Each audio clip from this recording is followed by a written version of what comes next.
Have you ever found yourself in a situation where you felt like life was just happening to you? Like the circumstances of your life were beyond your control and you were just a helpless victim of fate or chance? If so, then you're going to love this book summary, because it will change your entire perspective on how you view life. It's about a guy named Neville Goddard who rediscovered some teachings that had been lost for centuries. Teachings that will unlock your true potential and help you live a life that you actually want. He called it the creative power of imagination. And if you want to learn more about it, keep watching. Before we get into the book, let me ask you a question. Have you ever heard of the law of attraction? Maybe you've read The Secret or watched the movie. If you have, then you know that the basic idea is that positive thoughts bring positive results and negative thoughts bring negative results. It's all about what you think. But there's a problem with this idea.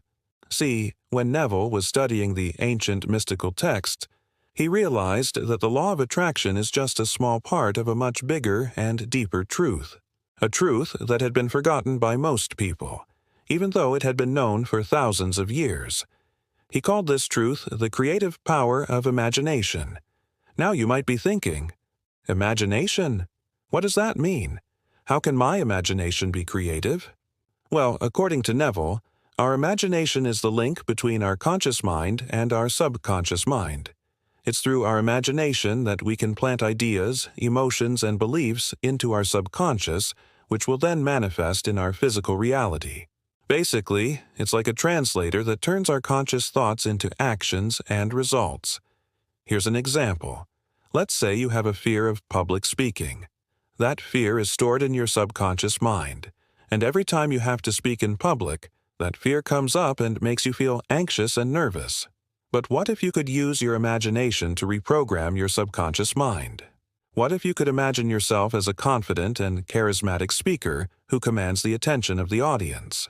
By visualizing yourself in this way, you're sending a new message to your subconscious mind, a message of confidence and charisma. Over time, this new message will replace the old fear-based message, and you'll start to feel more confident and comfortable speaking in public. In the book, Neville teaches us how to use this technique in different areas of our lives, like relationships, abundance, and personal growth. For example, if you want to improve your relationship with someone, you can visualize the two of you having a positive interaction. Maybe you imagine having a deep conversation where you both feel understood and connected. Or maybe you picture yourself giving your partner a heartfelt compliment or expressing your appreciation for them. Whatever you choose to visualize, it's important to focus on the positive emotions associated with that interaction. Feel the warmth of connection, the joy of giving a compliment, or the gratitude for having your partner in your life. Another example is, if you want to attract more abundance into your life, you can visualize yourself already having achieved financial freedom. Maybe you see yourself paying off debt, buying a dream home, or starting a successful business. Again, it's important to focus on the positive emotions associated with that abundance. Feel the relief of paying off debt, the excitement of buying a new house, or the satisfaction of building a thriving business. Neville also talks about something he calls the law of assumption. And don't worry, it's not one of those weird laws that only apply to certain people or situations. This is a universal law that applies to everyone and everything. It's based on the idea that our beliefs and assumptions create our reality. Like if we assume that something is true, then it becomes true for us, whether it's actually true or not. For example, let's say you believe that you're not good enough to succeed. You might assume that you'll never achieve your goals or make your dreams come true, and because of that assumption, you'll never try to take the steps needed to make it happen. You'll just stay stuck where you are now. But if you assume that you're capable of achieving anything you set your mind to, then you'll start to believe that it's possible, and you'll start taking action towards making it happen. The key to using the law of assumption effectively is to choose what you assume very carefully. Don't assume things that are harmful or limiting. Instead, assume things that are empowering and positive. For example, instead of assuming that you're not good enough to succeed, Assume that you're capable of achieving anything you put your mind to.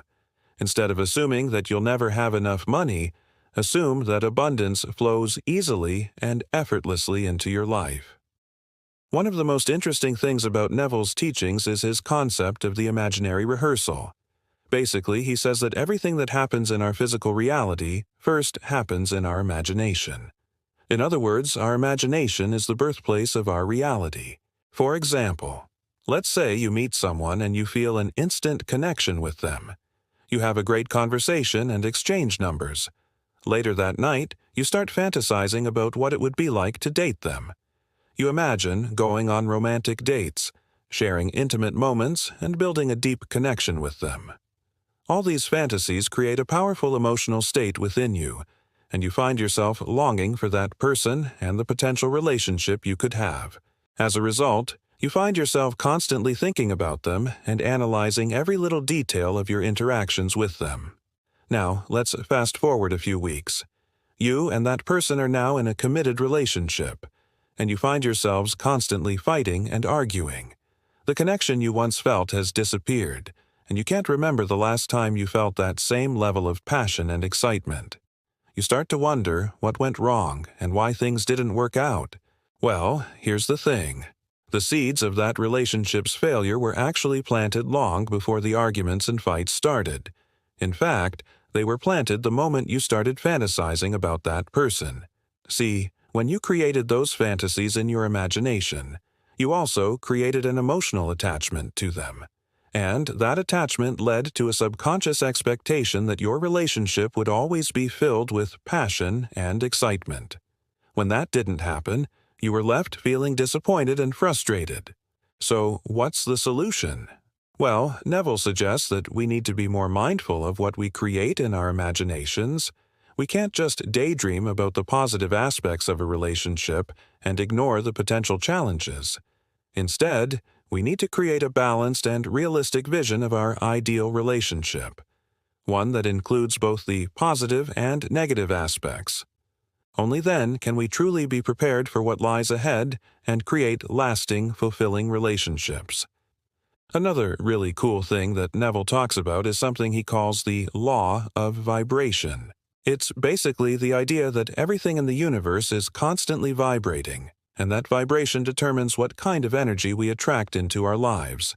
For example, if we're constantly focusing on negative thoughts and emotions like fear, anger, or resentment, then we're vibrating at a low frequency and attracting negative experiences into our lives.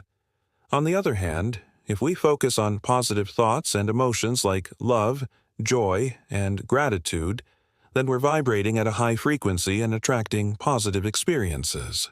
The key to using the law of vibration effectively is to become aware of our dominant thoughts and emotions.